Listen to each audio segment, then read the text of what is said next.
കൃഷ്ണനും തുളസിമാലയും. ഒരു ദിവസം വൃന്ദാവനത്തിൽ ഗോപികമാർ എല്ലാവരും ചേർന്ന് കൃഷ്ണനെ അലങ്കരിക്കാൻ മനോഹരമായ മാലകൾ കൊണ്ടുവന്നു.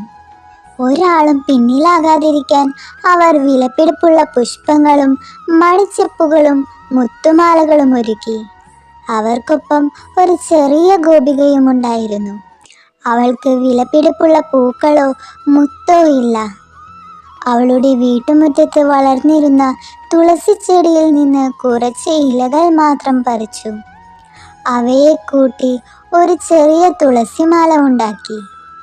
ഗോപികമാർ എല്ലാവരും തങ്ങളുടെ മാലകൾ കൃഷ്ണന് സമർപ്പിച്ചു. പക്ഷേ കൃഷ്ണൻ അവയെ നോക്കാതെ ചെറിയ പെൺകുട്ടിയുടെ കയ്യിലുണ്ടായിരുന്ന തുളസിമാല എടുത്ത് കഴുത്തിൽ ധരിച്ചു. കൃഷ്ണന്റെ മുഖം അത്ഭുതകരമായ സന്തോഷത്തോടെ തെളിഞ്ഞു. എല്ലാവരും ആശ്ചര്യപ്പെട്ടു. ഇത്ര വിലയേറിയ മാലകൾ ഒഴിവാക്കി എന്തുകൊണ്ട് തുളസിമാല മാത്രം? കൃഷ്ണൻ ചിരിച്ചുകൊണ്ട് പറഞ്ഞു, സ്നേഹവും ഭക്തിയും ചേർത്താണ് എനിക്ക് ഏറ്റവും പ്രിയപ്പെട്ട പൂജ. ഈ തുളസിമാലയിൽ ഭക്തിയുടെ സുഗന്ധം നിറഞ്ഞിരിക്കുന്നു. അതിനാൽ ഇത് തന്നെയാണ് എനിക്ക് അമൂല്യം. കൂട്ടുകാരെ, വിലയല്ല, മനസ്സാണ് പ്രാധാന്യം.